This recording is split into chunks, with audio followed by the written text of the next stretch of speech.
Dunque, io ho insegnato antropologia culturale e storia delle religioni. Poi sono stato coinvolto nella facoltà di agraria come antropologo in questo corso che si chiama Scienze e Culture del Cibo, per occuparmi della parte, diciamo, non agraria di tutto ciò che concerne il cibo e tutto ciò che concerne gli alimenti, per cui mi sono occupato in questa ricerca delle strutture simboliche che caratterizzano il cibo, per cui sentirete da me un po' un discorso di questo tipo, che non è esclusivamente antropologico, ma è storico-culturale in senso generale, se volete anche in parte semiotico. Perché non è proprio antropologico? Perché l'antropologia è una disciplina che guarda alla società contemporanea o alla società occidentale con l'occhio delle altre società o nella prospettiva delle altre società. Io qualche riferimento lo farò a questo riguardo anche per guardare più da lontano il sistema sociale implicato nelle dinamiche sociali del cibo che cercheremo di analizzare.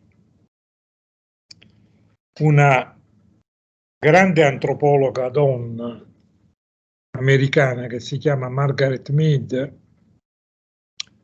di solito diceva che chi studia psicologia vuol dire che è scontento di se stesso, chi studia sociologia vuol dire che è scontento della propria società, chi studia antropologia vuol dire che è scontento di se stesso e della società in cui vive. Questo per me vale sicuramente, per cui probabilmente alcune cattiverie scientifiche a cui farò cenno derivano un po' da questa struttura, da questa logica della mente che l'antropologo porta con sé, che è quello di essere critico su tutto e di interrogarsi anche sulle cose più ovvie, no? Perché nelle cose più ovvie si nascondono significati e strutture di significati che noi spesso tendiamo a trascurare proprio perché ci sembrano ovvi. Esempio banale. Porto un esempio famoso di un grande antropologo francese che si chiama Marcel Mauss. Dice: io sono diventato antropologo quando ho notato che le donne abbottonano in un modo e gli uomini abbottonano in un altro, e mi sono chiesto perché. Come a dire, la funzione è la stessa, perché c'è questa differenza? La risposta è ovviamente per distinguere i maschi dalle femmine, per dire se una camicia è maschile o è femminile. Cosa vuol dire questo? Che non tutte le cose funzionali funzionano alla stessa maniera, non tutte le cose che sembrano arbitrarie lo sono. Esempio banale, a noi ci pare normale che con il semaforo verde si passi e col semaforo rosso ci si blocchi, ma potremmo benissimo invertire i segni e tutto funzionerebbe alla stessa maniera. Allora bisogna chiedersi perché la nostra società ha stabilito che sia così. Ecco, questa diventa una domanda interessante. Per rompere il ghiaccio, io vi dico il titolo che vi era stato proposto e io comincio dalla critica a questo titolo, così entriamo subito in argomento. Io cercherò di chiudere un po' prima in modo da lasciare il posto alle domande, alle curiosità e alle cose che non sono state chiare nel corso dell'esposizione.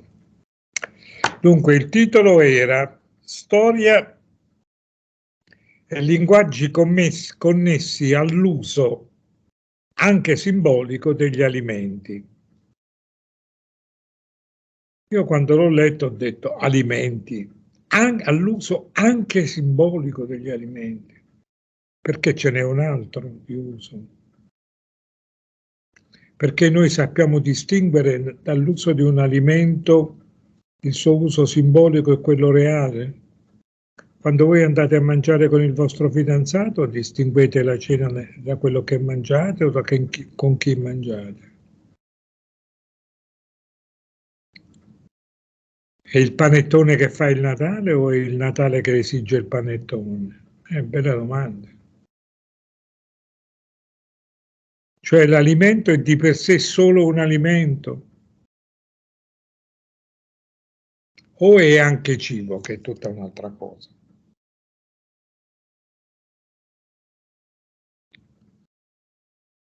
L'alimento è l'elemento biologico, il cibo è l'elemento sociale.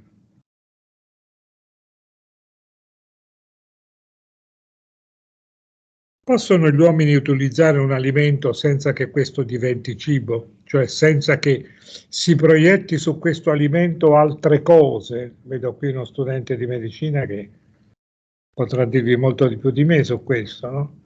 Gli alimenti non sono soltanto biologia o fisiologia. Ecco perché è difficile mettersi a dieta, io ne sono la dimostrazione paradigmatica. Perché se fossero solo alimenti uno decide, dice vabbè, beh però un conto è mettersi a dieta, un conto è rinunciare alla cena con gli amici, al refosco se si è in Friuli, che non è un vino solamente. Un conto è, come dire, fare di necessità virtù, cioè c'è un obbligo fisiologico di non toccare certi alimenti, e altro è privarsene per propria volontà, sono due cose distinte. Se il medico vi dice non devi mangiare questo perché ti fa male alla salute, uno lo fa, però se se lo deve imporre da solo è molto più difficile. Ma perché? Perché quell'alimento ha altri significati oltre che quelli nutritivi, cioè è cibo. Ogni uso, è possibile distinguere l'uso anche simbolico, ogni uso mescola insieme un uso funzionale da un uso simbolico. Attenzione a non pensare solo in termini materialistici, pensate in termini simbolici.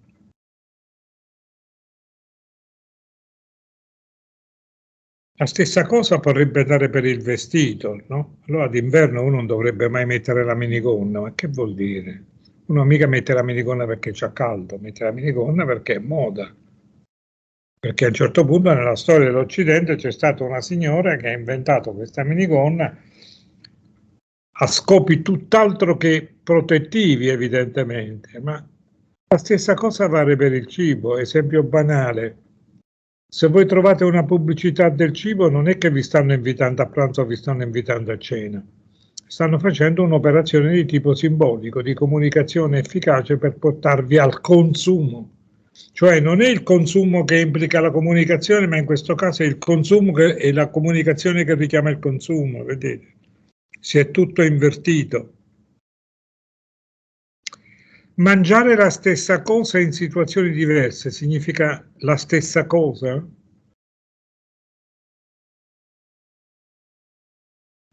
Se io mangio un panino da solo in treno è una cosa, se mangio un panino con gli amici e la birra è un'altra, mi pare, anche se è lo stesso panino. Se poi lo mangio in un contesto festivo, meglio mi sento, cioè evidentemente ci sono delle comunicazioni che incidono direttamente sul sistema degli alimenti. In altri termini, ogni uso è a sua natura, per sua natura simbolico.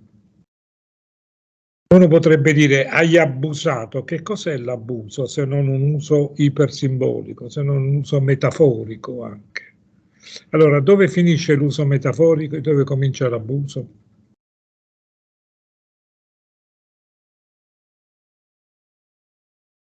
Esiste un alimento umano che possa sfuggire alle regole delle buone alimentazioni, del buon cibo?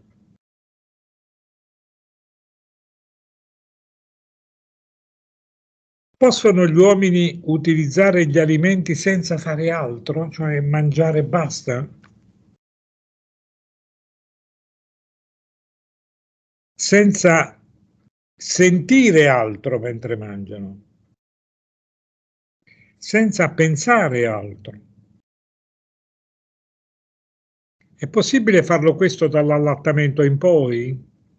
Pensate a quando la psicanalisi ha giocato sul rapporto madre-figlio durante l'allattamento, altro che solo alimento.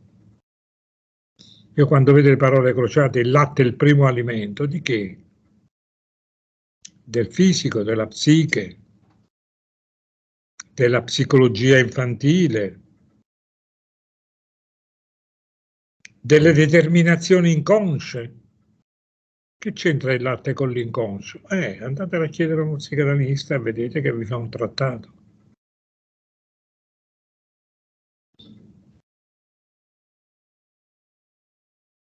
Cosa c'entra la psicanalisi con il cibo? Quando i dietologi dicono tu stai mangiando troppo perché hai delle carenze affettive, oddio, dico che c'entrano questo, le carenze affettive? Cioè ho litigato con mia moglie e quindi mangio di più. Sto partendo da fenomeni di vita quotidiana per farvi capire delle cose importanti. Allora, più che fare storia e linguaggio connessi all'uso anche simbolico, io voglio rovesciare un po' il titolo per cercare di portarvi a capire strutture simboliche molto profonde. Potrei intitolare questa lezione Beati gli invitati alla cena del Signore. Oddio santo. Cioè Dio sceglie con chi mangiare? Beh, se è un invito, avete capito a quale passo mi sto riferendo, no? Sceglie Dio o scegliamo noi? O scegliamo noi e mettiamo in bocca a Dio o dalla parte di Dio la nostra scelta? Cioè la comunità ecclesiale che sceglie di fare la comunione insieme attribuendo a Dio il discorso della scelta comune. Ci sono delle persone con cui voi non prendereste manco un caffè. Ci sono delle persone con cui andate a cena volentieri, cioè scegliete con chi mangiare, scegliete con chi prendere un caffè. E a volte, quando ci dobbiamo informare per una cena, non chiediamo cosa hai mangiato, chiediamo con chi sei stato a cena. No, qual è più importante? L'alimento, il cibo simbolico o la commensalità?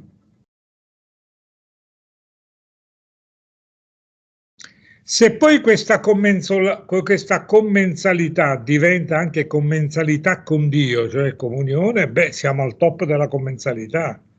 E il pane, che il significato primitivo del pane addirittura diventa corpo di Gesù Cristo. Dio santo. Cos'è? È pane, è vino, è corpo di Dio, è sangue di Gesù Cristo. Cos'è? Cioè, quali sono i valori che noi gli attribuiamo nella dinamica rituale? Dove è finito il referente iniziale, l'alimento pane?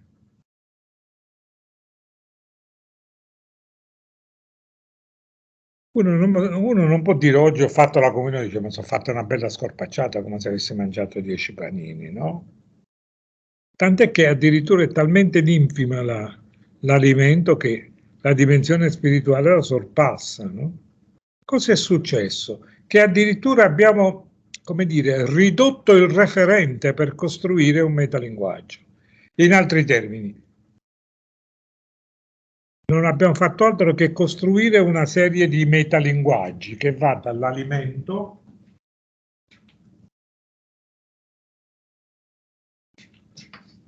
che è la parte materiale, è diventato cibo, in questo caso è diventato cibo di salvezza,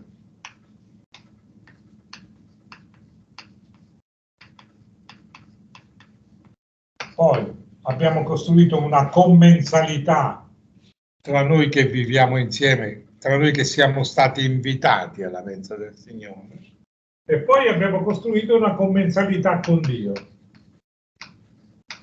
Domanda: questo alimento pane è ancora pane?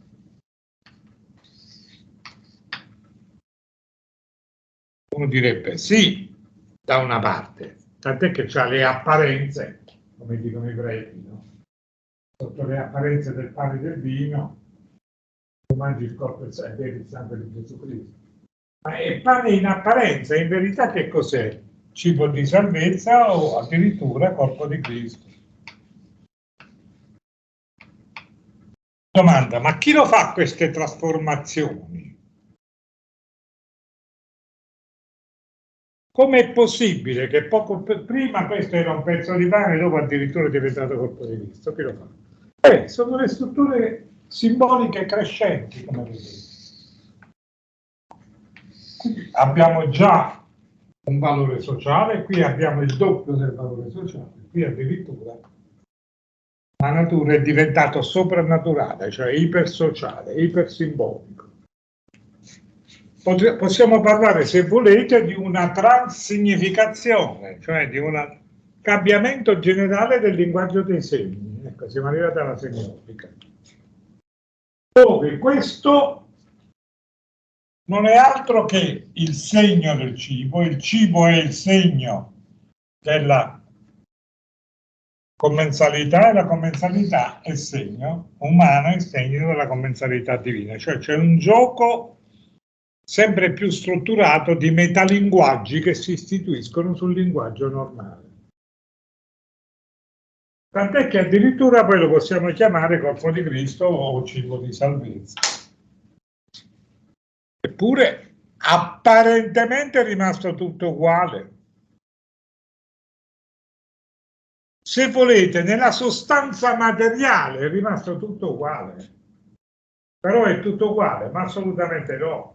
Non è che quando voi uscite dalla messa, avete fatto la comunione, dice che hai fatto, ho mangiato un pezzetto rosso, no. Non so se avete idea. Chi è che costruisce questo? Beh, costruisce questo. È la commensalità che costruisce il cibo, che parte dall'alimento e trasforma l'alimento in cibo. Perché senza questa comunità di consumo non avremmo il dato del cambiamento, cioè è il soggetto collettivo che poi voi la potete chiamare in termini religiosi fede, ma insomma è sempre la comunità dei credenti, è sempre un soggetto collettivo. Al punto che da un punto di vista cristiano non abbiamo più una significazione, cioè un cambiamento simbolico della dinamica dei segni, non è più un metalinguaggio, ma la teologia cristiana dice c'è una transustanzazione, cioè è cambiata la sostanza, non c'è più il pane, non c'è più il vino.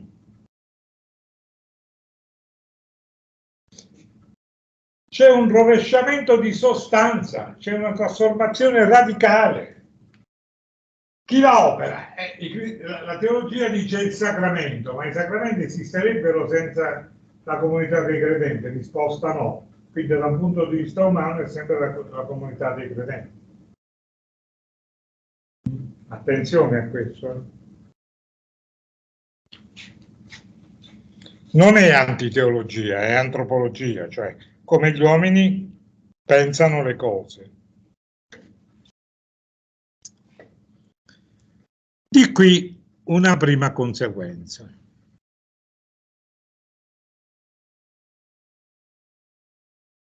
Abbiamo una denaturalizzazione dell'alimento, cioè il pane in sé per sé non esiste più. Esiste come referente lontano, come punto di partenza, se volete. 2. Attenzione, io sto parlando di denaturalizzazione perché parto dal presupposto che l'alimento, dalla concezione banale che abbiamo, abbia un fondamento naturale. Ci torniamo subito. Di solito si dice che l'alimento è naturale e il cibo è culturale. Adesso vediamo se è così.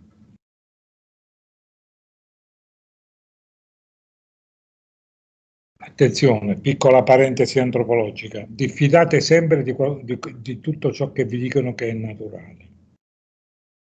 Niente è naturale. Quando qualcuno vi dice che quella cosa è naturale, nasconde qualche strategia simbolica che spesso sono dinamiche di potere. Esempio banale. Beh, i maschietti dicono è naturale che noi siamo superiori alle donne, è nella forza fisica. Beh, più naturale del così. Non so se ho fatto l'esempio azzeccato, ma insomma, penso che non ci sia niente di naturale nella superiorità maschile e femminile. Voi sapete che le possibilità sono tre, non è che ne esistono altre. Cioè che il maschile sia maggiore del femminile, il femminile sia maggiore del maschile, il maschile è uguale al femminile, non esiste altra possibilità alternativa. La domanda è, e com'è che molte culture pensano solo in questi termini, non ce ne sono quelli che pensano così? E noi a fatica cominciamo a pensare così. Se io dico che questo è naturale, beh, vuol dire che voglio rendere questa struttura non trasformabile, perché una cosa naturale non si può cambiare. E se io la voglio rendere intrasformabile, vuol dire che voglio mantenere il perfetto.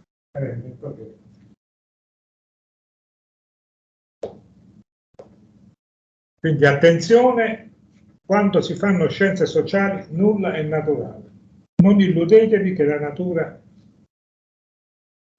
non è una madre, è una matrigna. Infatti ci fa diversi, il vostro collega di medicina potrebbe insegnare che più approfondiamo gli esami della genetica più troviamo differenze. Bella mamma, fa alcuni forti, alcuni deboli, alcuni predeterminati alla malattia, ahimè, no?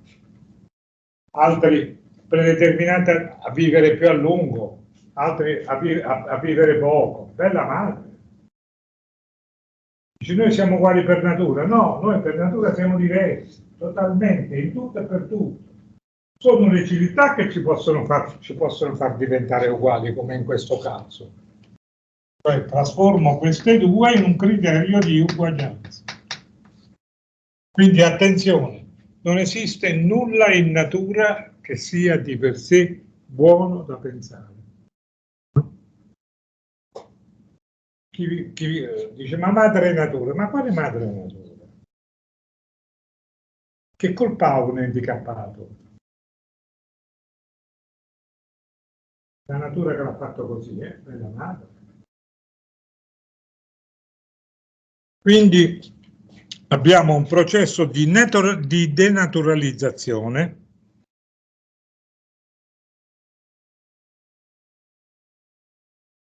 e qui devo rompere un altro luogo comune, qui interviene proprio l'antropologo, e cioè tocca soprattutto il cibo.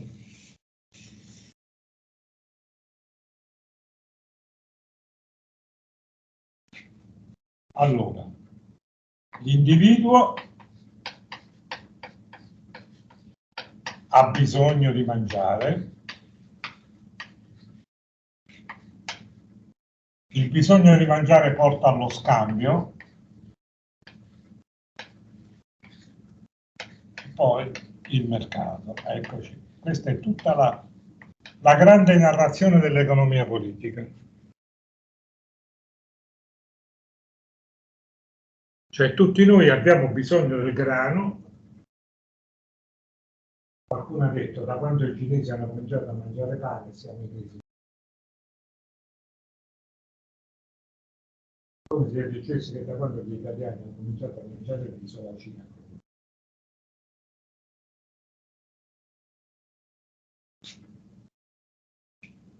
Sto citando cose giornalistiche.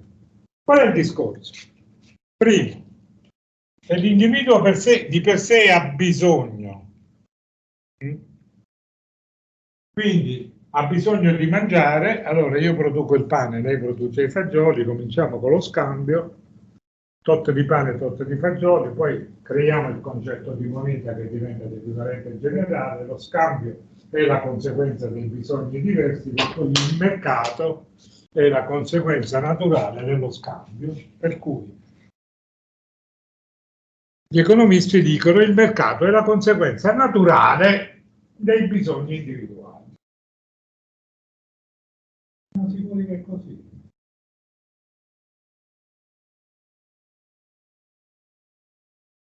Siamo sicuri che è così? Per fare tanti esempi. Limito solo a questo.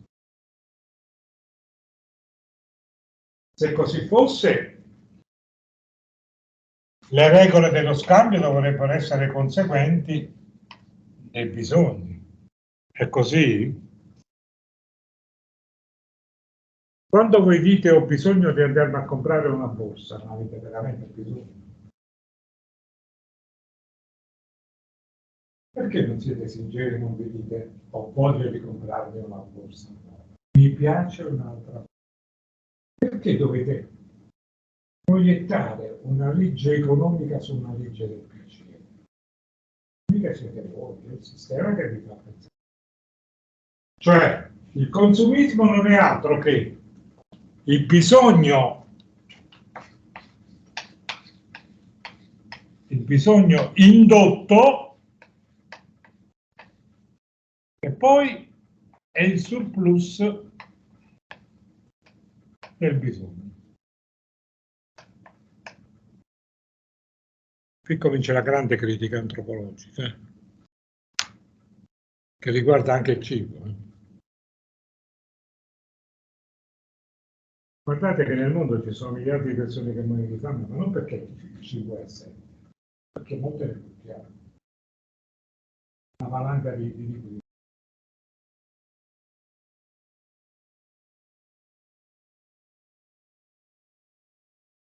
Cosa vuol dire il bisogno indotto? Il meccanismo sta qui.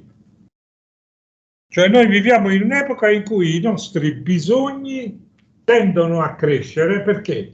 Perché è lo scambio che ne ha bisogno, cioè è il mercato che ha bisogno di vendere di più e ci dà dei bisogni di cui non avremo. Volete un esempio banale?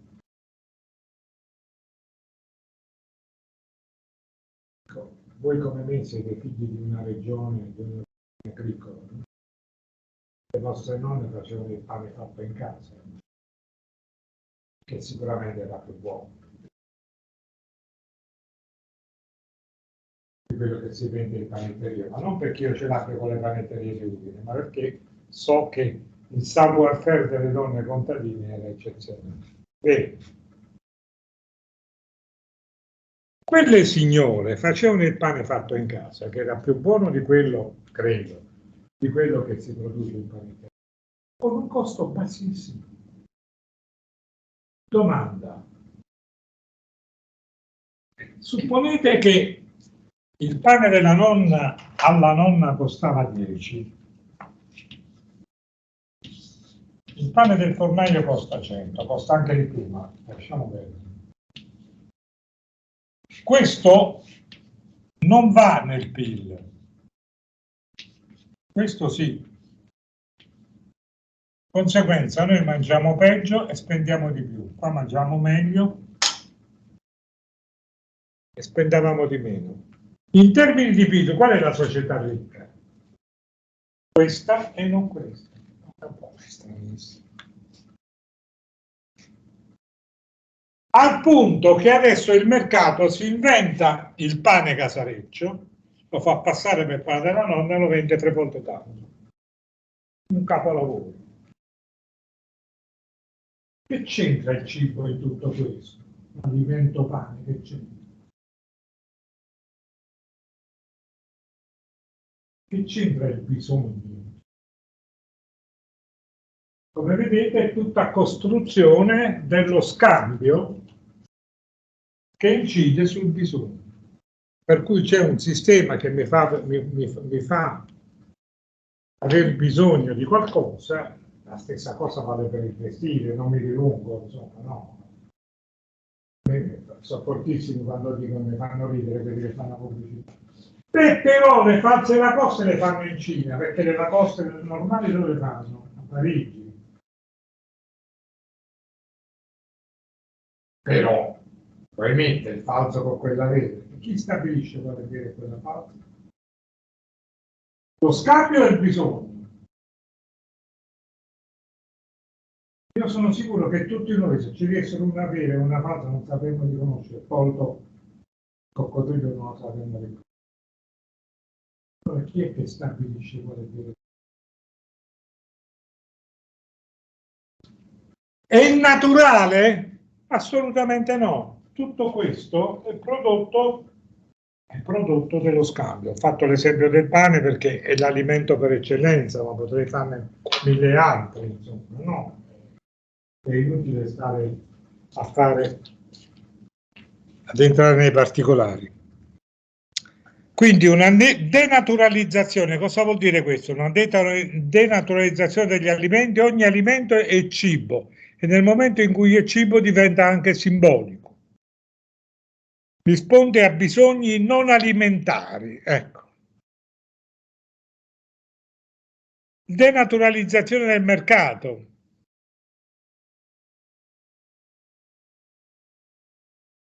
Il PIL non misura tutti i valori della vita. Il PIL misura i valori economici che sono frutti di scambio, non dei bisogni. Una volta ho fatto un discorso di questo tipo con un economista e gli ho detto: ma scusami, mi spieghi perché una scarpa costa meno a Vienna che a Udine? È la stessa ed è prodotta in Italia. Quello per portarla a Vienna spende di più per il trasporto, però sta di fatto che poi a Vienna costa di meno. Dice, questo risponde alla legge economica che bisogna mungere la vacca, cioè dove c'è maggiore richiesta io alzo il prezzo, appunto. Quindi non c'è una dinamica giustificativa, c'è solo una dinamica simbolica. Tradotto, non è il mercato che fa il simbolismo, ma è il simbolismo che fa il mercato. Cioè lo scambio economico non è altro che uno degli universali dello scambio sociale. Esempio, lo scambio economico è uno degli elementi dello scambio dei beni, poi ci sono altri tipi di scambio. Di solito in antropologia si stabiliscono tre tipi di scambio. Il primo è lo scambio sociale, lo scambio che regola le relazioni sociali, soprattutto le leggi matrimoniali. Perché? Beh, perché tramite il matrimonio si costruiscono le filiazioni, si costruiscono le alleanze sociali. Sì, banale doverlo ribadire. Per cui due gruppi sociali diventano veramente uguali a livello antropologico quando è possibile sposarsi tra di loro. No? Voi capite che un conto è essere antirazzista e un conto è dire, beh, dire alla mamma mi sono innamorato di lui. Leggermente diverso. Nel momento in cui tutto questo diventa normale, allora vuol dire che i processi di integrazione sociale sono veramente avanzati, sono arrivati al livello di equità.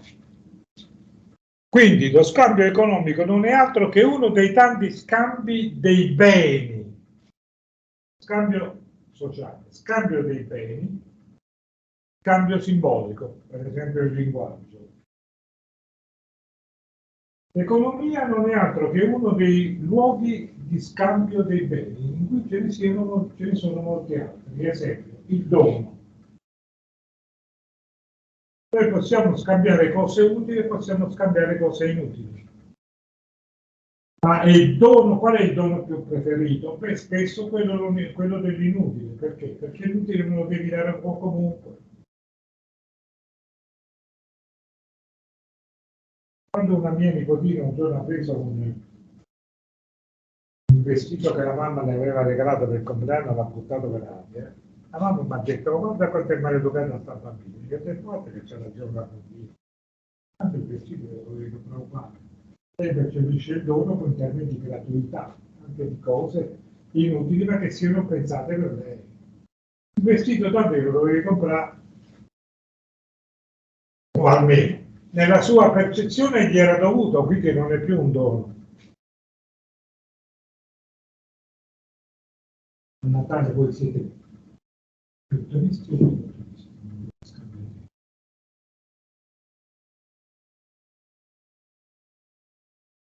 scambio economico.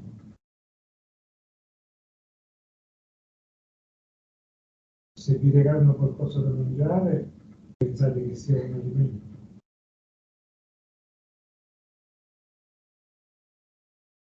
Se vi regalano qualcosa alla moda, pensate che sia dovuto al bisogno perché state morendo di freddo e perciò l'hanno dato a mangiare. Chiaro cosa voglio dire?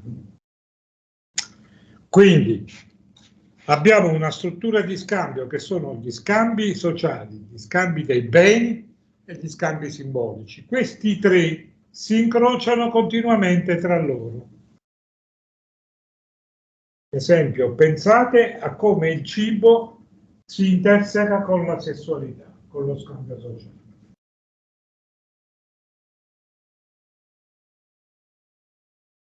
Appunto che la psicanalisi sia inventata una fase orale.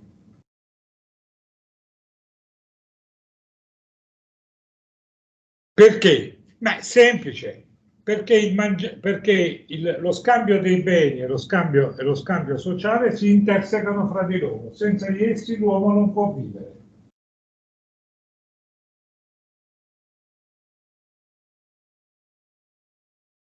Una società dove non esistono i matrimoni è una società destinata a finire.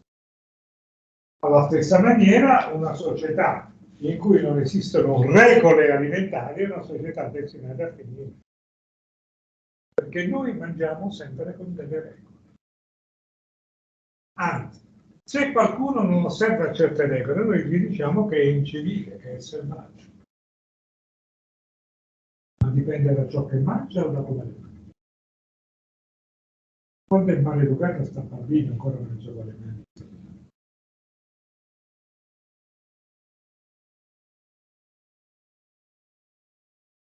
Le etichette sono regole alimentari, le tabuizzazioni.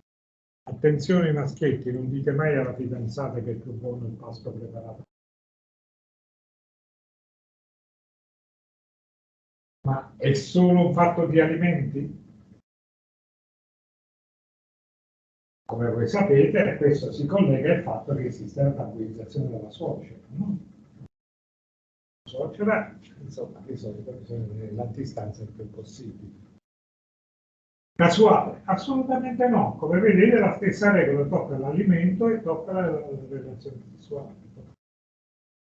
Casuale? Assolutamente no.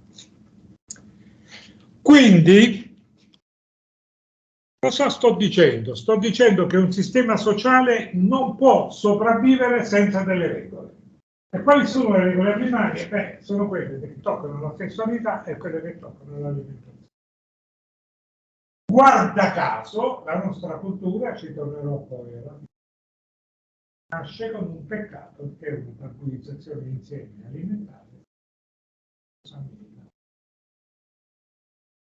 Era proprio la meglio, e se era la bene cambiava qualcosa.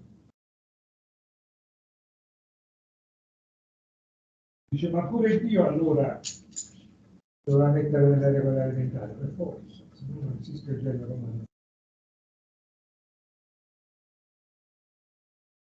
Che noi almeno dobbiamo distinguere ciò che si può mangiare e ciò che non si può. Noi mica possiamo mangiare tutto. Si chiama avvelenamento. No? Quindi, scambio sociale, scambio dei beni di cui l'economia è uno dei tanti scambi, vi ho fatto l'esempio del dono, ma il dono può riguardare una cosa utile e anche una cosa inutile. Non so se voi ne avete mai sentito parlare, vi posso suggerire un libro divertentissimo. Lui è un antropologo polacco che si chiama così, Malinowski. Il libro lo potete cercare anche su internet, si chiama Gli Argonauti del Pacifico occidentale. Cos'è? Che sono gli Argonauti? Sono un gruppo di isole del Pacifico in cui Immaginate che questa sia un'isola, questa ne è un'altra, questa ne è un'altra e questa ne è un'altra. Sto facendo solo una simulazione. E che cosa fanno questi isolani? Camminano nell'oceano con le canoe, quelli di A vanno da B, quelli di B vanno da C, quelli di C vanno da D e quelli di D vanno da A, girano così. Però poi esiste anche il contrario. Guardate la forza della reciprocità. E che fanno? Perché ce l'hanno? Uno dice, mazza che commercio che c'hanno questi. Vai a vedere, sapete che cosa si scambiano? Beh, in senso orario si donano delle collane, in senso antiorario si regalano dei braccialetti, che ovviamente sono sempre gli stessi, no? Eppure questo uso continua. Sono matte in testa. Come? Benissimo. Ma modo per mantenere le relazioni sociali. Con la reciprocità costruiscono relazioni sociali. I braccialetti, diremmo noi, sono una scusa, cioè sono disfunzionali come braccialetti e collane, ma sono altamente funzionali come sistema sociale, sistema di regolazione. Leggete, è un libro molto bello.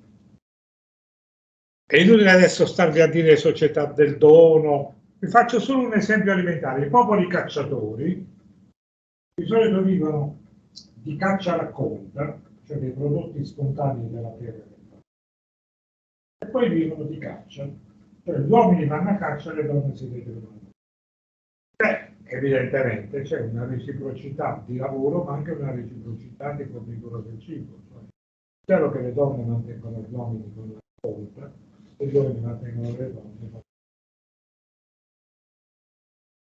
Quindi, vedete, il produttore instaura strutture sociali di produzione e strutture sociali di scambio contemporaneamente. Dov'è che comincia il bisogno e dove comincia lo scambio? Nessuno lo sa.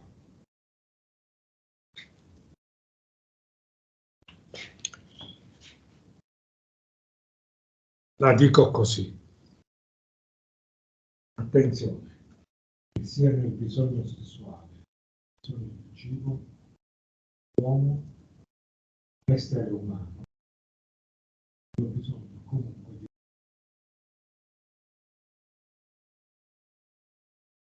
un bambino che nasce dall'uomo non è in grado di mangiare ogni relazione sessuale. È come se lo scambio sociale dei beni fossero strutture prioritarie dello scambio, non del bisogno.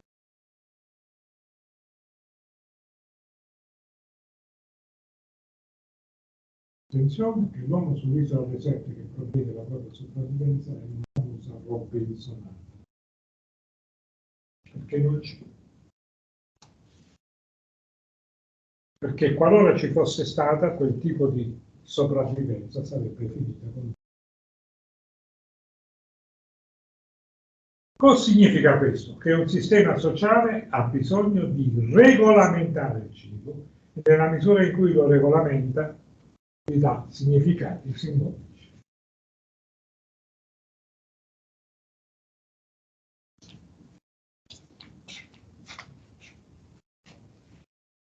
Attenzione, questo è maggiormente vero perché noi possiamo ordinare il nostro tempo e il nostro spazio con il cibo.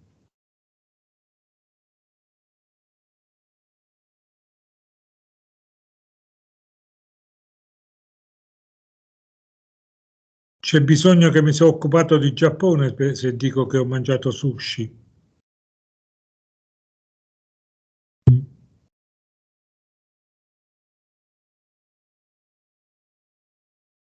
Chi vive in questo sistema, pensate ai popoli caccia-raccoglitori, ha più bisogni di noi o meno bisogni?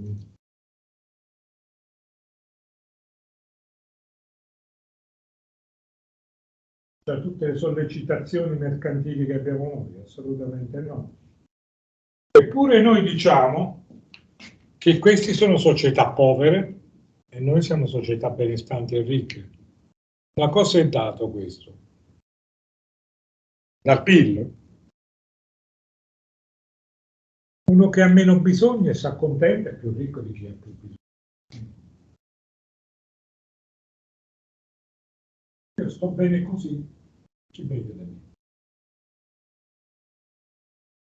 Questo per dire che non sono i bisogni a creare un mercato, ma sono le strutture simboliche che alimentano le strutture del mercato. Questo vale soprattutto anche per il cibo. L'esempio dei caccia-raccoglitori ve l'ho fatto.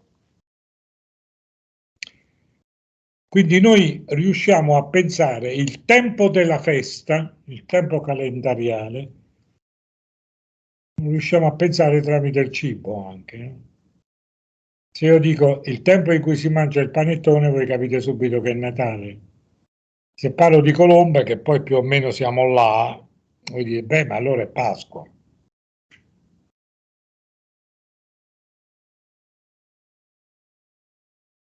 La stessa cosa vale per i dolci tradizionali, no? Voi potete ordinare con il cibo anche la stagione. Ma questo è dovuto alla stagionalità della produzione da un lato, ma anche alla stagionalità della preparazione e dalla ritualizzazione della preparazione.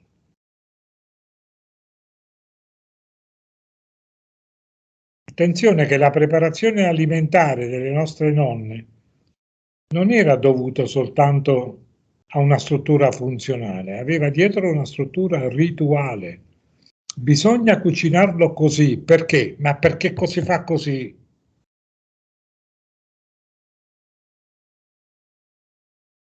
Il pane andava impastato in un certo modo. Perché? Ma perché si fa così. Quando c'erano le mestruazioni non bisognava impastare il pane, ma perché? Ma perché portava male. Che significa porta male? È un modo per ordinarlo, per ordinare il tempo in cui io posso fare una cosa o posso farne un'altra.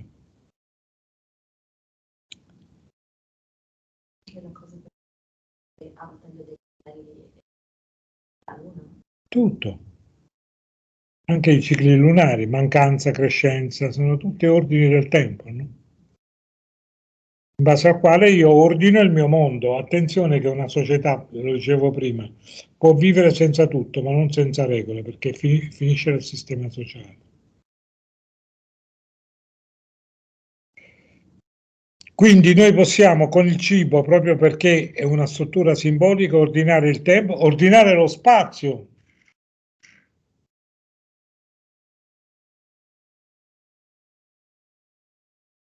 Ordinare il gusto, ordinare le relazioni sociali, dalle buone maniere alla disposizione a tavola. Voi potete, da come è organizzata una tavola, potete stabilire la struttura sociale della famiglia. Il capotavola, il figlio maggiore, la nuora, la prima nuora, la seconda nuora, eccetera, eccetera.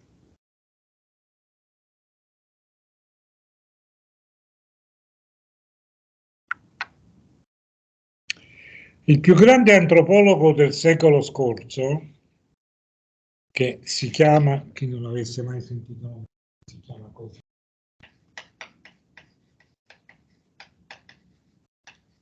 Levi Strauss,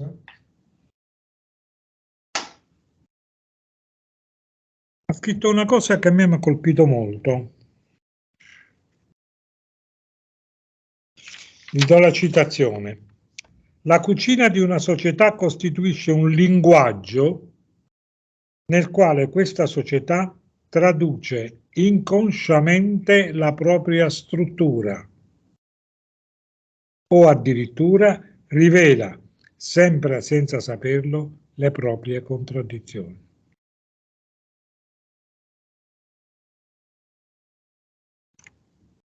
Vogliamo sapere le nostre contraddizioni? Beh, basta guardare l'immondizia.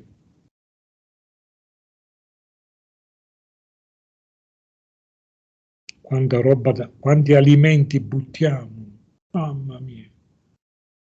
Scaduti e non scaduti, eh?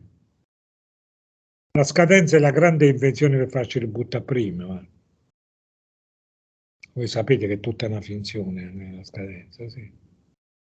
Tutti gli alimentaristi ormai sono concordi, no?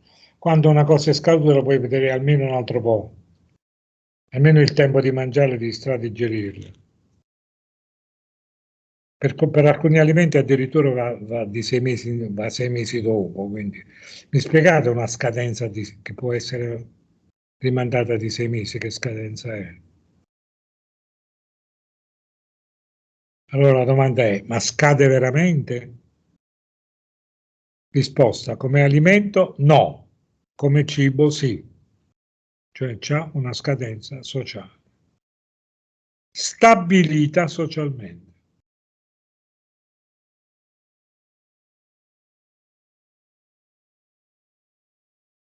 Vi cito un'altra cosa, il Tao Te Ching dei cinesi: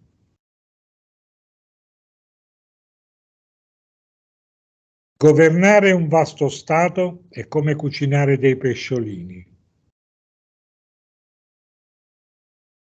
Cuocerli troppo o troppo poco si rischia di rovinare il tutto. Cioè, cosa vuol dire? Che noi con la cucina possiamo pensare il mondo. Quindi il cibo rivela realtà.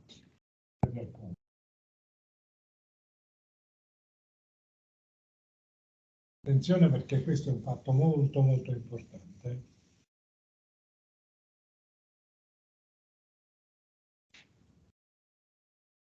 Il cibo rivela realtà di un sistema sociale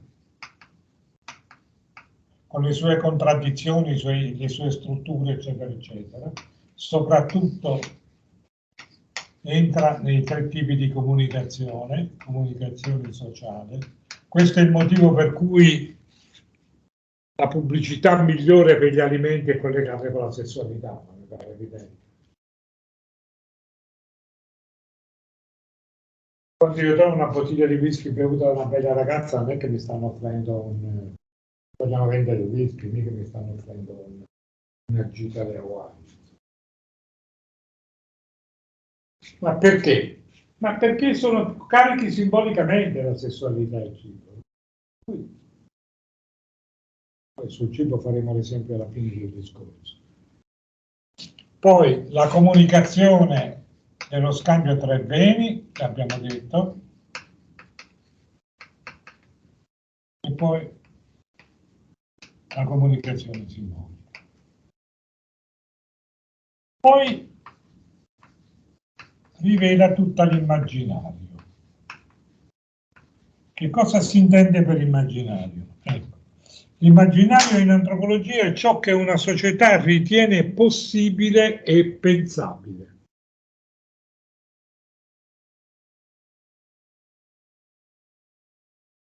Che ne so, letteratura, fantascienza, tutto ciò che noi pensiamo possibile. Attenzione che il pensabile e il possibile di una società non necessariamente coincide con quello di un'altra, così come vale per il concetto di realtà. Esempio, quando hanno mandato gli aerei contro le torri gemelli, tutti hanno detto questo era impensabile. Era impensabile per noi, ma per gli altri non solo pensabile, ma persino reale.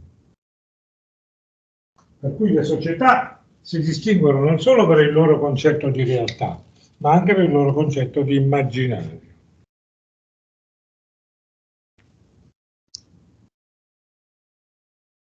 Quindi tutto ciò che una società ritiene possibile è pensabile.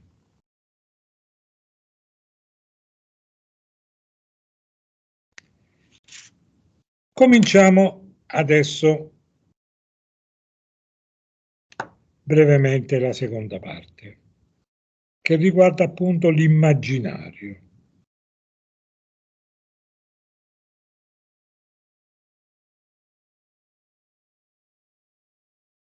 Io cerco di farlo con un oggetto specifico. che è stato l'oggetto di una ricerca interdisciplinare all'Università di Udine, della mela. Guardate che la mela è un frutto apparentemente banale ma ricca di immaginario. Non a caso a noi è assegnato il peccato originale. Ma è stato anche il pomo della discordia. Non so se ve lo ricordate il vecchio mito del pomo della discordia, no? Dove in realtà la mela diventa simbolo della sessualità, diventa simbolo della bellezza, simbolo del... e addirittura porta al contrario di ogni scambio sociale, cioè nel momento in cui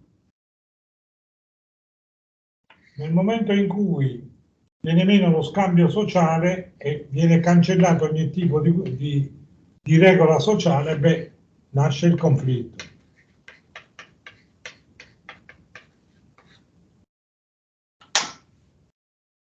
Attenzione, piccola divagazione etimologica, voi siete quasi tutti umanisti. Attenzione che la parola pace, lo dico perché stiamo attraversando un periodo di non pace.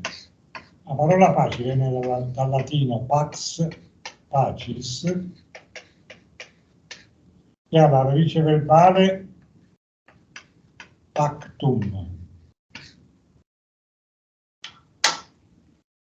La stessa radice del patto. La pace non è altro che un patto sociale, non è altro che un contratto sociale. Quando manca il patto sociale si scatena la guerra.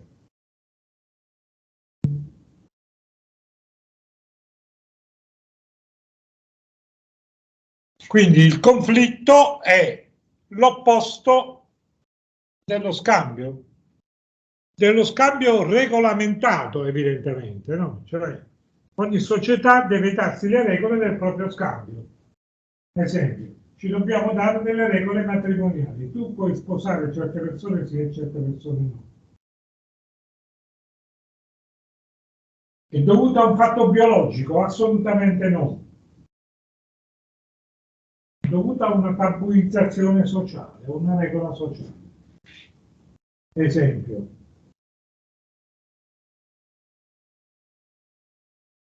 pare evidente che io non possa sposare mia figlia, ma è biologicamente unita a te. E se è adottiva? Posso sposare? Non lo vuol dire che la regola non è la biologia.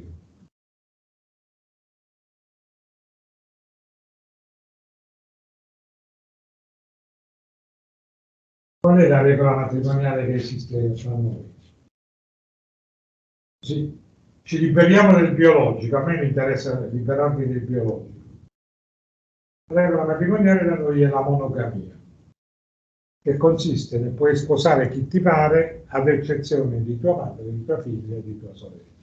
Cioè di una donna che si abbia con te un legame di parentela consanguineo o non consanguineo, perché poi io posso sposare mia cognata. Cioè esistono dei legami di parentela che possono essere di consanguineità o di agnatizia, cognatizia, che non hanno niente a che vedere ma che sono parenti uguali e che toccano il tabù del matrimonio. Quando è che posso casomai sposare mia cognata? Beh, ci sono delle condizioni particolari che so, è morto mio fratello che era il marito, io sono scapolo, e non mi è più, ma in quel momento non esiste più il legame di parentela. Fino a quando esiste il legame di parentela io non la posso. Bene, cosa vuol dire? Che io devo dividere il mondo tra i matrimoniabili e i non matrimoniabili. Questa è la prima regola sociale, che non è dovuta alla biologia, ma è uno scambio sociale. Ecco, in tutte le società esiste una tabuizzazione per la scelta delle regole. Ogni società ha le sue regole, ma tutte le società, in nessuna società al mondo, uno può sposare una sorella o una Casuale? Assolutamente no. Ogni tabù corrisponde a una regola. Perché noi siamo abituati a pensare il tabù soltanto in ciò che ci è proibito, non guardiamo a quello che ci permette di fare. Se io dico tu non puoi sposare tua sorella, beh, però ne puoi sposare tante altre. Però noi siamo abituati a pensare solo in termini di tabuizzazione. È come fare il sottoletto, tu non puoi mangiare la mela. Quindi in termini antropologici il tabù e la regola sono la stessa cosa. Certo. Il tabù è la parte negativa della regola. Ma esiste una regola, può esistere una regola senza una tabuizzazione? Risposta no. Perché se io dovessi costruire una società in cui non esiste un tabù erotico sessuale, renderei tutti sposabili. Anche la sorella e la madre, succederebbe il casino. Per chi ne volesse avere raffronti di questo casino, basta pensare alla tragedia greca. Famoso libro. Che fai il libro? Mette con la madre e succede il film. Da saperlo poi, però succede il film mondo uguale. Bene. Quindi la regola fondamentale è questa. La stessa cosa vale per il cibo, vale per ogni regola sociale. La prima tabuizzazione del cibo riguarda la regolamentazione stessa del cibo. Tu non puoi mangiare carne il venerdì. Perché? Perché è così, direbbero. Mia madre diceva, il giorno di vigilia non si mangia carne. Perché? E perché è così? Guardate, perché è così è la risposta migliore della tabuizzazione.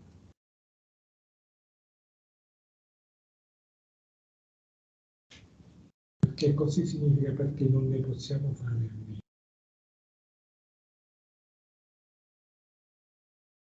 Esiste una sola trasgressione della regola,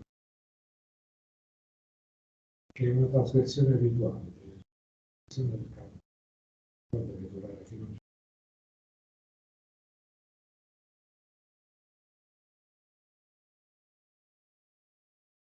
Addirittura potete cambiare anche sesso.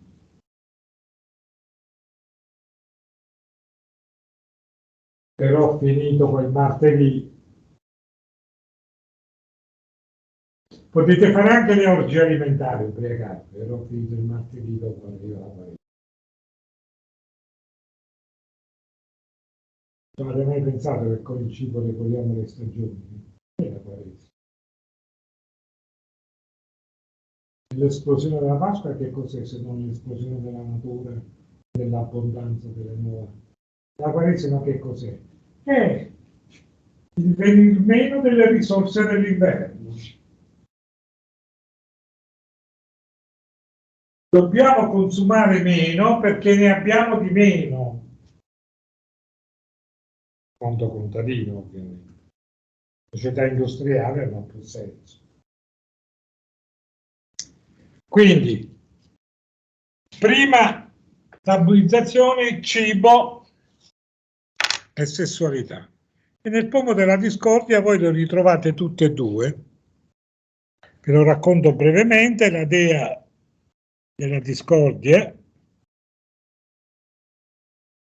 porta la mela dove? In un matrimonio, pensate voi, il matrimonio tra Peleo e Teti, che sono i famosi genitori di Achille,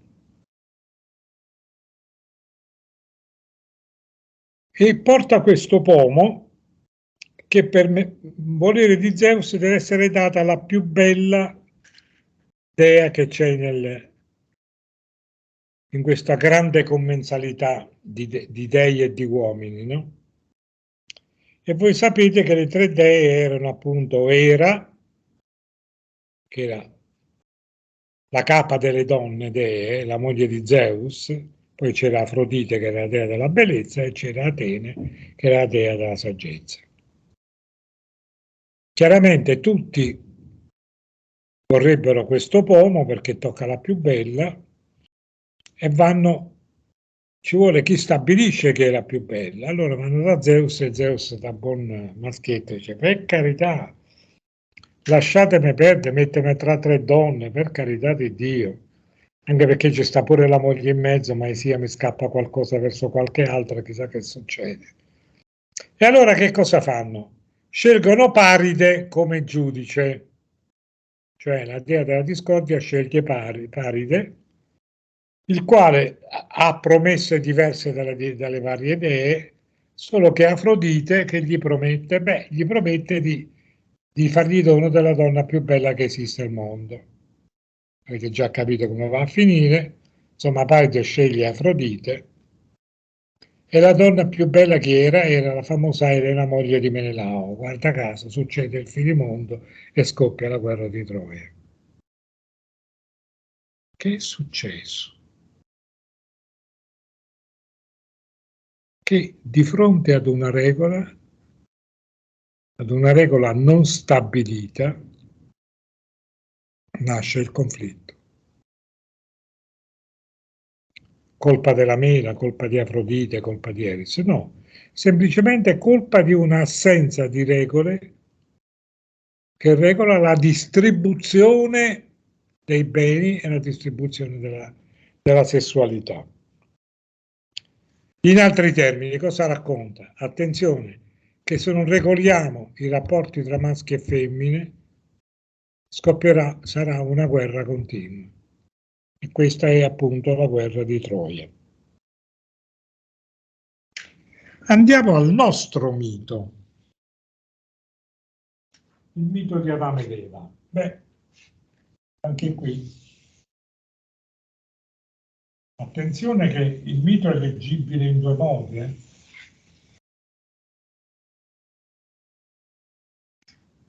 Allora, la situazione dell'Eden con la sua regola, che è una regola alimentare. Puoi mangiare tutto eccetto che la mela. Mi pare di una banalità sconcertante, come dire, che puoi sposare tutte le donne che vuoi, non si può accontentare.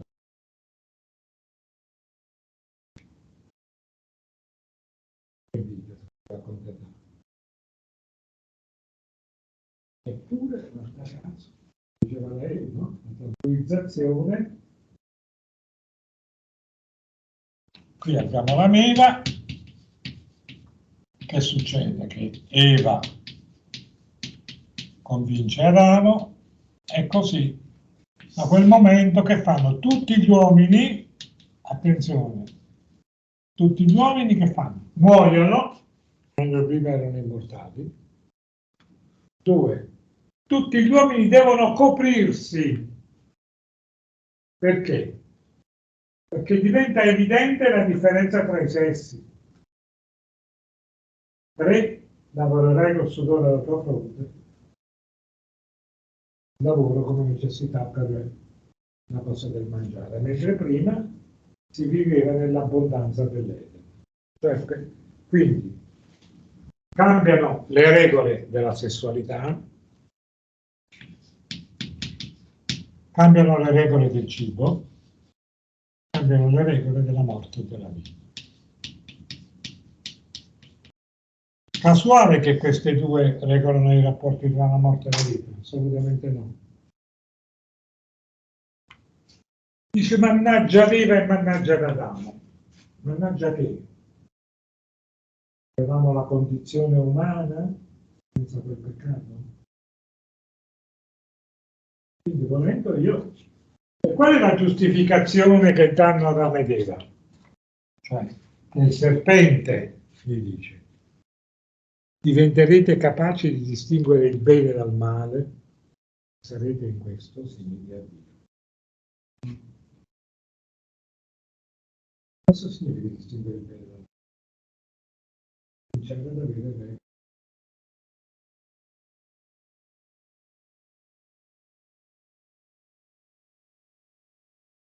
Cioè avere una etica che non dipende da uno stato naturale, ma da un accordo sociale. Per cui io posso pensare, come attribuito, come spesso facciamo, qua c'è il bene assoluto, la coscienza umana porta al peccato, e questa è la lettura della Chiesa, a cui poi arriverà un nuovo Adamo e una nuova Eva, la Madonna. Vi faccio notare che la Madonna è immacolata. Fuori, piccola parentesi, concedetemi, guardate che la Madonna è un insieme di comandi. Solo Dante, da par suo, riesce a rendere compatibili vergine e madre. Pensateci. Teologicamente è una contraddizione. Figlia del tuo figlio, Dio sapete, sociologicamente come si fa? Dice, ma è simbolico? Appunto. E qui il simbolismo deve superare la contraddizione, cioè deve superare la contraddizione di Eva.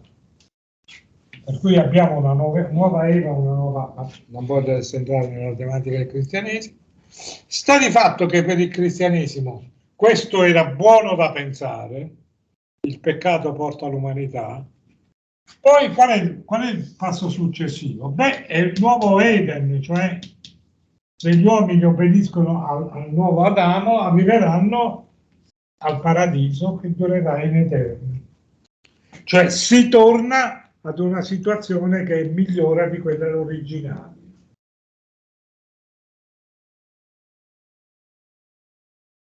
Antropologicamente cos'è successo? Beh, questa non era una condizione umana.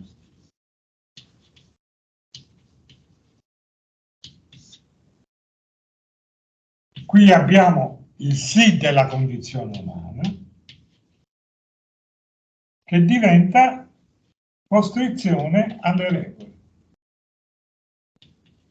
Per cui da un punto di vista antropologico, se io ritengo che la condizione umana sia una condizione positiva, devo dire, meno male che c'è stata la fede. Che per la teologia è un paradosso, non so se vi rendete conto. Al punto che qui non c'era bisogno, l'unica cosa che rinviava all'umanità era una proibizione di carattere alimentare. Che uno dice, ma perché? Appunto. Per rendere necessario tutto il processo, non è che le favole nascono a caso. Se uno comincia a dire, ma perché Biancaneve si è scordata, gli è scivolata la scarpetta, finisce il giochetto della fiamma, no? E la cambia in un altro modo. C'è un mito africano sulla condizione umana che è molto carino. Sapete che come racconta l'origine della condizione umana? Esisteva un tempo in cui gli uomini non morivano, come in Paradiso terrestre. Poi a un certo punto il capo degli antenati prese, quando gli uomini parlavano anche con gli animali, comandò a un animale che era la lepre di andare ad avvisare un'altra tribù di uomini di fare certe cose, altrimenti sarebbero diventati. Cioè, voglio apportare una regola minima. Mi raccomando, non ti dimenticare questo messaggio, perché se no poi quelli diventano mortali. La lepre cammina, insomma il viaggio è stato lungo, si dimentica il messaggio. Arriva là, non sa più che dire, gli uomini diventano mortali, si incazzano da morire, si arrabbiano da morire, gli buttano una cosa sulla testa. Da quel momento la lepre gli ha staccato.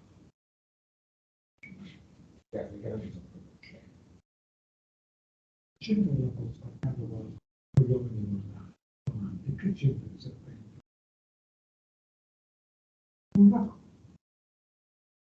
Così come esistono i serpenti cattivi, esistono gli uomini mortali, così come esistono le lepri con il labbro staccato, esiste la mortalità umana. È un racconto sull'origine della mortalità umana. Vero, ma assolutamente no, è un racconto. Però ha un racconto che dà una spiegazione. attinente, più o meno attinente alla condizione umana. La stessa cosa è, attenzione, il mito del paradiso terrestre. Cosa succede però? Che nel caso in cui viviamo, diamo una lettura, diciamo, religiosa del paradiso terrestre, mangiare la mela è un peccato. Nel caso in cui ne diamo una lettura antropologica, mangiare la mela è un evento positivo che dà origine alla conoscenza del bene e del male. Prima lo potevamo conoscere ma non lo sapevamo, dopo lo sappiamo e abbiamo la cognizione, per cui siamo limitati ma sappiamo discernere il bene dal male. Domanda, ma mangiare la mela è un bene o un male?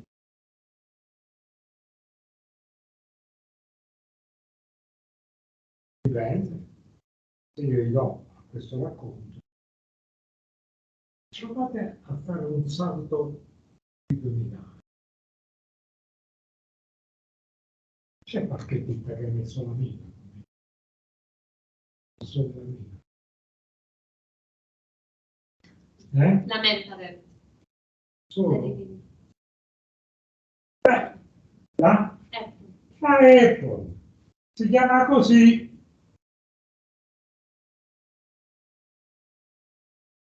Che cosa c'è dietro la Apple di tutto questo immaginario? È una digressione. Per quanto riguarda l'evoluzione del logo della Apple, inizialmente era, se non sbaglio, l'albero di Newton. In realtà, cioè, hanno cambiato anche un po' di significato. Se prima c'era, diciamo, l'illuminazione dell'idea, adesso c'è l'idea della trasgressione scientifica, che però effettivamente corrisponde. L'idea del riscatto della colpa. Scusate, ma questa mela del Mac segna delle separazioni sociali o no? Non c'è il Mac, si sente uguale a quelli che sono i computer dell'altra parte. Ma guarda un po'.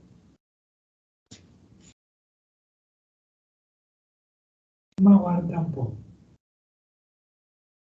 Eppure un morso di mela.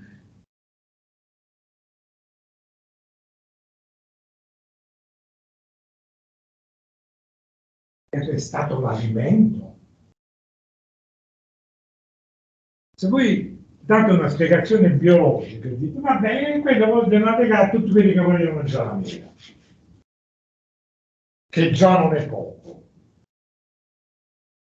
Il problema è perché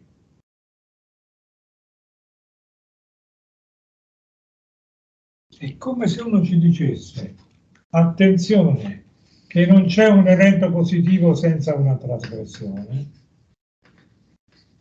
E la scienza è il processo storico, l'evoluzione è fatto di progresso scientifico e quindi di continua trasgressione. Continuate a mordere la mela, cavolo.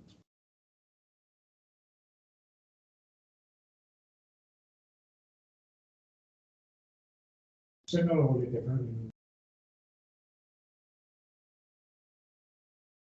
così, se lo fate siete pure felici.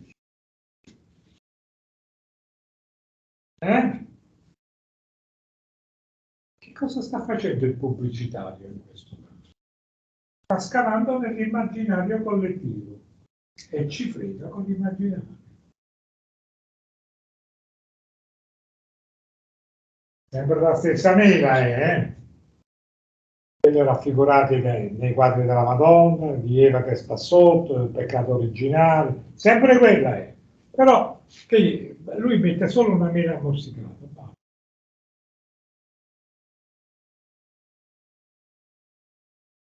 Dal mito delle origini bibliche fino al Mac.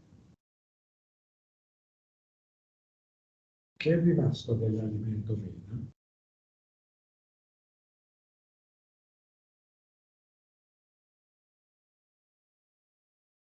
Due piccole conclusioni.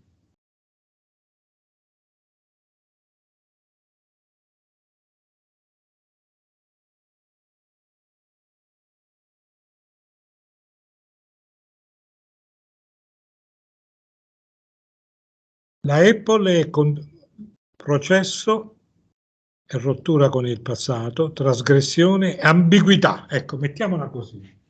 L'ambiguità dell'esegesi biblica, questa doppia interpretazione la potete benissimo applicare anche alla Mecca. Che vuol dire che quando uno strumento raggiunge l'ambiguità totale, è il top del simbolismo.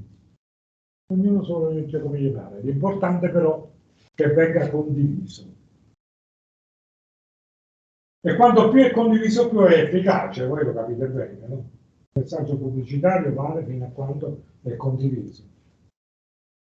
Altra caratteristica, attenzione, che tutto questo simbolismo, voi mi potete dire, ma qual è l'interpretazione esatta? Non c'è un'interpretazione esatta. Nel simbolismo non c'è una verificabilità della sua efficacia.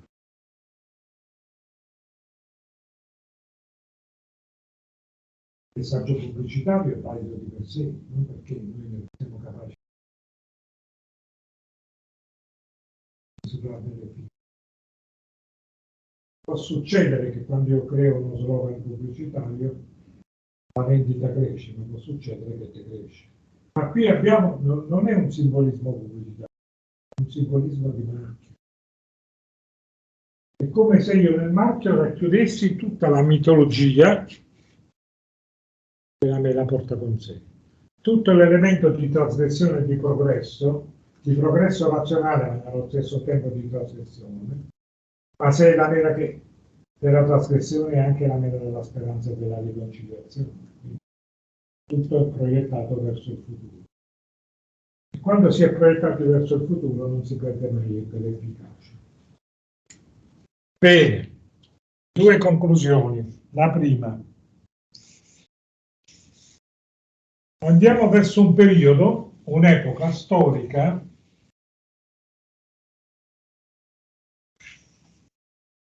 in cui i prodotti alimentari saranno giudicati per la loro genuinità.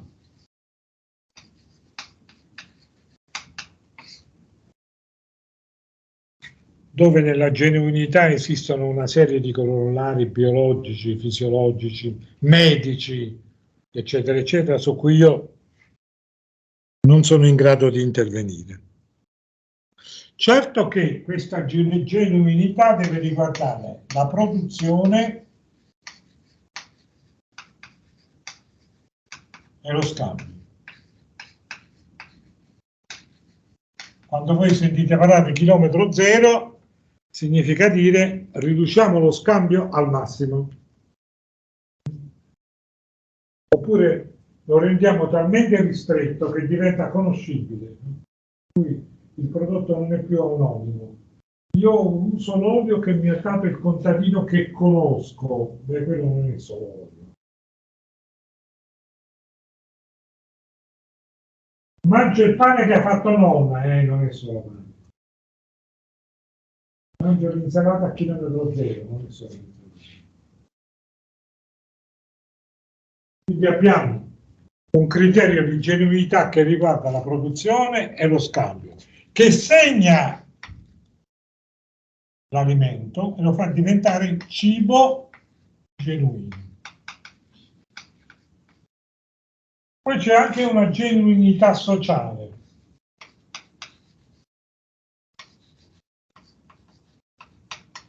Se volete simbolica, in cui una cosa non deve essere solo buona, ma deve essere buona da mangiare e buona da pensare. Perché noi non mangiamo solo ciò che è buono al gusto, ma mangiamo anche ciò che è buono per il cervello. Le nostre strutture simboliche.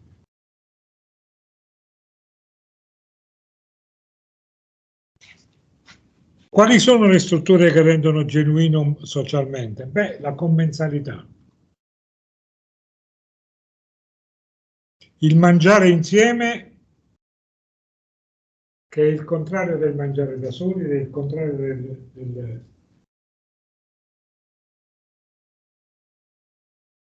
del mangiare veloce. Il mangiare ha bisogno di una calma sociale, di una comunicazione aggiuntiva. Se volete vi aggiunge un post a tavola. Attenzione che questo non è solo una regola alimentare, è una regola antropologica generale. Fateci caso. Andiamo verso una società che tende ad acuire la solitudine, ad accentuare l'individualismo, per poi dire che si ha paura, con tutte le politiche che questo comporta, cioè una politica di maggiore polizia, di maggior controllo sociale. Addirittura noi per paura siamo anche disposti a cedere parte delle nostre libertà, purché siamo protetti. Allora io a volte provocatoriamente dico, ma perché non proviamo a stare più insieme? Ci sentiamo meno paura. E di fatto siamo già più protetti. Pensate alle nuove leghe che stanno nascendo all'interno dei rioni cittadini, no? Che cos'è questo se non una forma di commensalità postmoderna? Cioè, noi abbiamo bisogno di una genuinità sociale che allarghi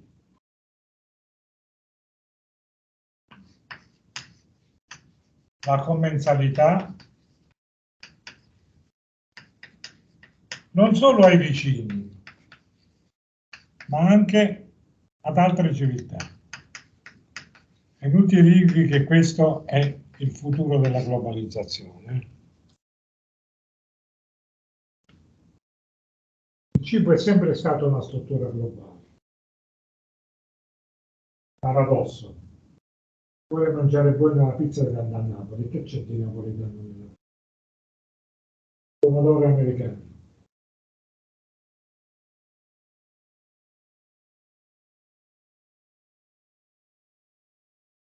Cosa vuol dire?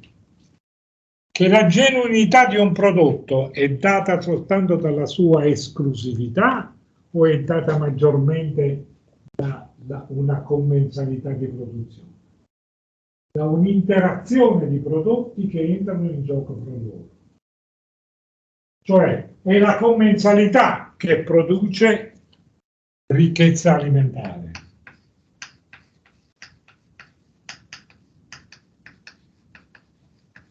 In altri termini, quanto più realtà di cibo abbiamo e più facciamo misticanze, migliore è l'elaborazione. Pensate ai grandi cuochi delle facoltà.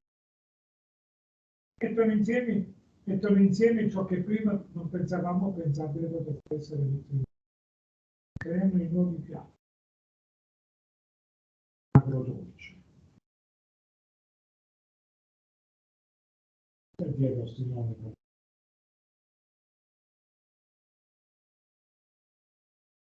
Oggi se non c'è l'agrodolce non siamo. Cioè cosa sta succedendo? Si sta creando una genuinità nuova che deriva da una misticanza continua di abitudini alimentari e di scambi alimentari.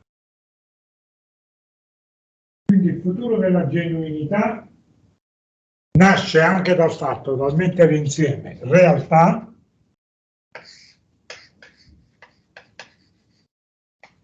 diverse ed immaginari diversi.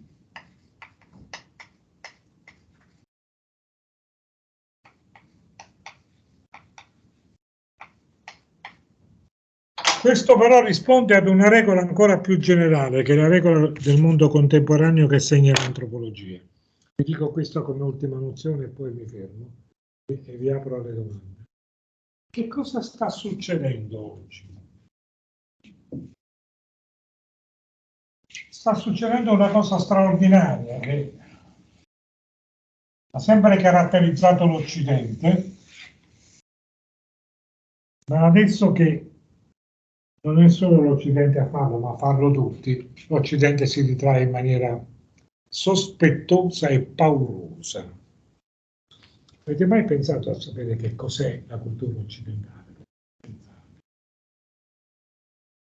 Uno potrebbe dire greco-romana. Beh, già, sono due cose messe insieme. Poi uno dice, beh, c'è quello cristiano, ma perché cristiano era europea?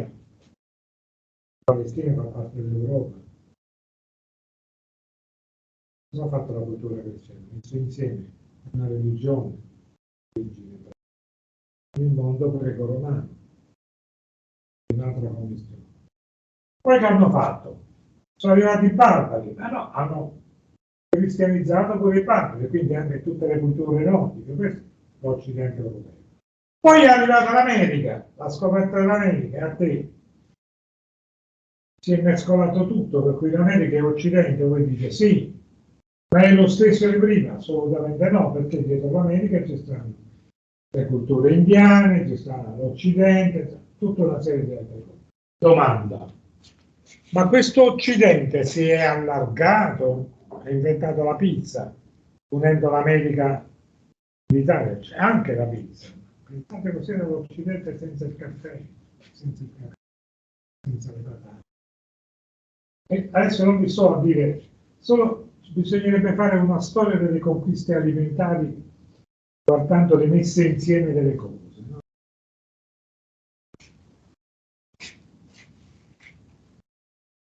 Quindi, cosa sta succedendo oggi con la globalizzazione? Che i processi di interculturalità, cioè di messa insieme delle culture, non è solo un processo che fa l'Occidente, ma lo fanno anche altre civiltà. Soprattutto in tre campi. Il campo dell'economia,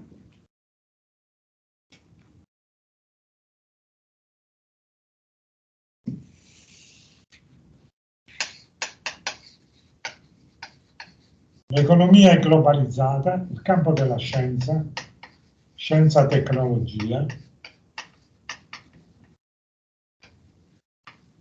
il campo della comunicazione.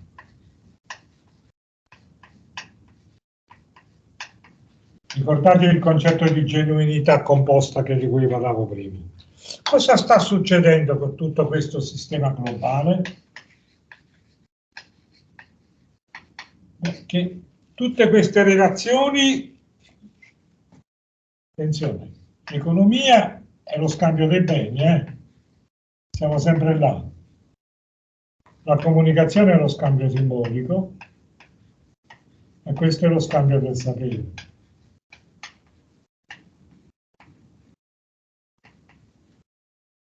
In questo cosa si mettono insieme? La società A, la società B, la società C.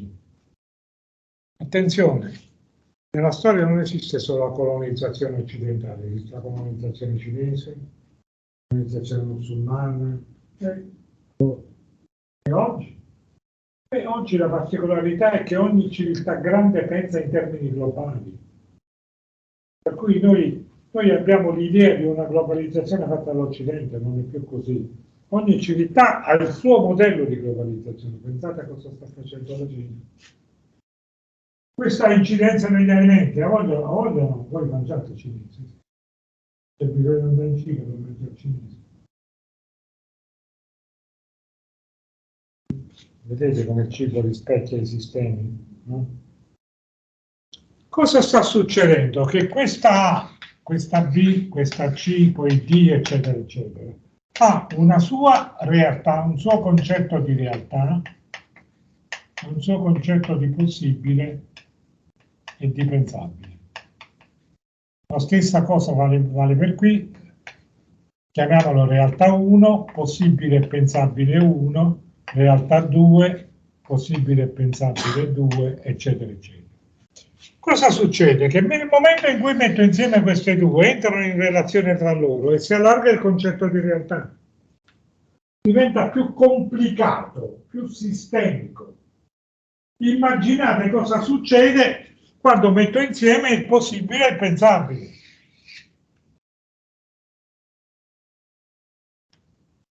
Vi faccio notare che l'11 settembre in America è stato vissuto come l'impossibile e l'impensabile, tant'è che la reazione è stata, cavolo, non ci avevamo pensato, ma no, non è vero, sono cattivi.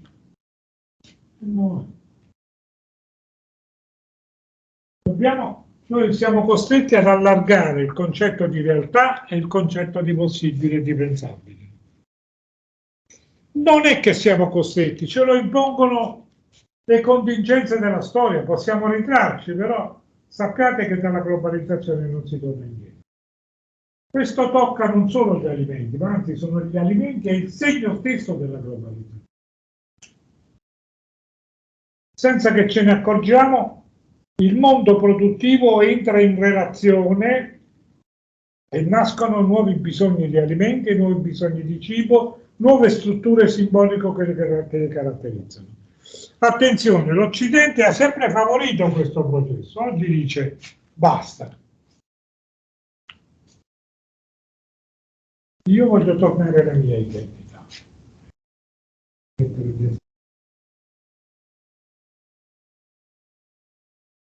Pensate, ci sono quelli che dicono il modo migliore per opporsi alla globalizzazione è tornare agli stati nazionali.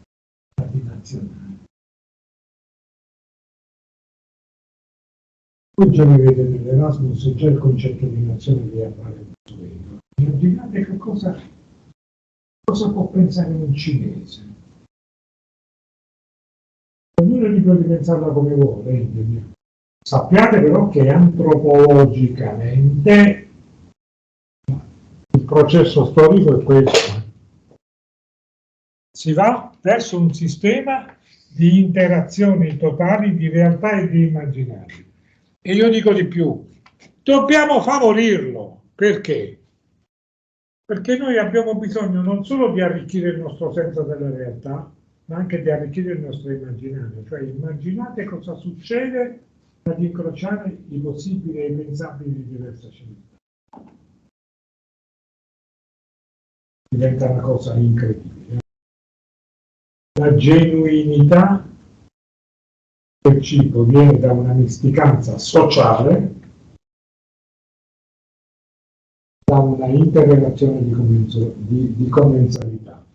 Qui avete il modello del futuro delle civiltà in cui non necessariamente comanderà la più forte, ma comanderà quella che sarà in grado di rendere compatibili più differenze.